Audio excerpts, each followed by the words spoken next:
3 दिन बाद ही क्यों चुनी जाती है मृतक की अस्थियां, क्या कहता है गरुड़ पुराण। नमस्कार दोस्तों, आशा करती हूँ आप सभी लोग स्वस्थ होंगे। दोस्तों, हिंदू धर्म में मृत्यु के बाद अस्थियों को गंगा नदी में विसर्जित किया जाता है, लेकिन अस्थि विसर्जन से पहले मृतक व्यक्ति की अस्थियां दाह संस्कार के 3 दिन बाद एकत्रित की जाती है। आखिर क्यों किया जाता है ऐसा, और क्या इसकी कोई खास वजह है? आइए विस्तार से जानते हैं।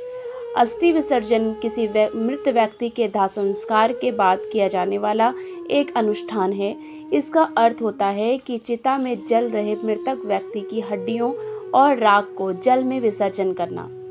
शास्त्रों के अनुसार अस्थियों को पवित्र नदियों में ही विसर्जित करना चाहिए, जिसमें सबसे ज़्यादा महत्व गंगा नदी का बताया गया है।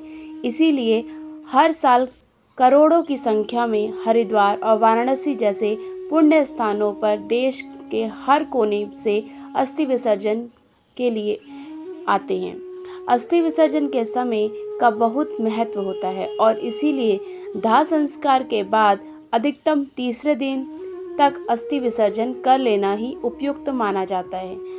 अब सवाल उठता है कि अस्थि विसर्जन से पहले और दाह संस्कार के तीसरे दिन ही क्यों मृतक की अस्थियां चुनी जाती हैं।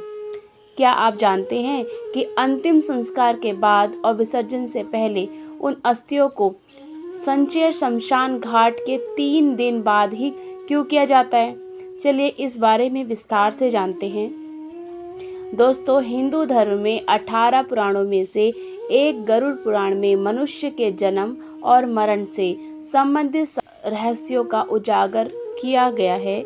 इन्हीं विचित्र रहस्यों से बीच गरुड़ पुराण में 3 दिन बाद अस्थि संचय करने के सही कारण को बताया गया है और साथ ही अस्थि संचयन के कुछ नियमों का वर्णन भी किया गया है, जिसमें से एक है कि मृतक के तीसरे, 7वें और 9वें दिन अस्थि विसर्जन करना और साथ ही उनका अस्थि संचयन करना और साथ ही उनका विसर्जन 10 दिन के भीतर करना होता है।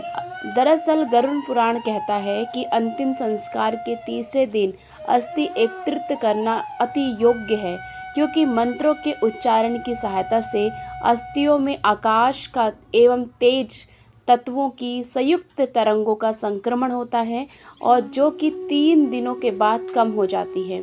इसी वजह से अस्थियों के चारों ओर निर्मित सुरक्षा कवच की क्षमता भी कम होने लगती है। ऐसे में अस्थियों के ऊपर कब्जा कर अनिष्ट शक्तियाँ यानी कि नकारात्मक शक्तियाँ उस मृतक व्यक्ति के देह को कष्ट देने का प्रयास करती हैं।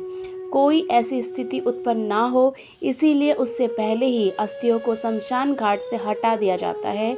लेकिन अस्थियां एकत्रित करने से पहले यह जान लेना भी ज़रूरी है कि जहां शव को अग्नि दी गई थी, अस्थियों को वहां से लाने से पहले उनकी पूजा करना अनिवार्य होता है।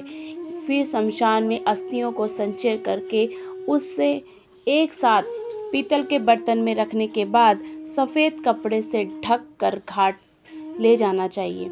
इसके साथ ही यह भी कहा जाता है कि मृतक के दिन में 10 दिन तक किसी योग्य ब्राह्मण से गरुड़ पुराण जरूर सुनना चाहिए। यह पाठ उसी स्थान पर करना चाहिए जहां अंतिम बार मृतक व्यक्ति के शरीर को रखा गया था।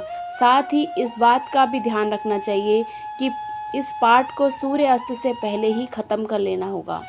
लेकिन क्या आप जानते हैं कि क्यों किया जाता है अस्थि विसर्जन? दोस्तों, हिंदू धर्म में अस्थि विसर्जन को अनिवार्य धार्मिक अनुष्ठानों में से सबसे महत्वपूर्ण माना गया है। जब आत्मा शरीर को छोड़ देती है तो वह अपने नए जीवन में चली जाती है। शरीर 5 तत्वों यानी पृथ्वी, वायु, अग्नि, जल और पृथ्वी से बना है। दाह संस्कार करने पर शरीर के इन 5 तत्व यानी पंच तत्वों में विलीन हो जाता है। इसके बाद बची हुई हड्डियों और राख को शांतिपूर्ण से बहाया जाता है, जिससे कि मृतक व्यक्ति पूरी तरह से संसार से मुक्त हो जाता है। इसीलिए अस्थि विसर्जन करना बहुत ही अनिवार्य होता है। दोस्तों, आपको यह जानकारी कैसी लगी प्लीज़ कमेंट करके ज़रूर बताइएगा और वीडियो को अंत तक देखने के लिए आपका बहुत बहुत धन्यवाद।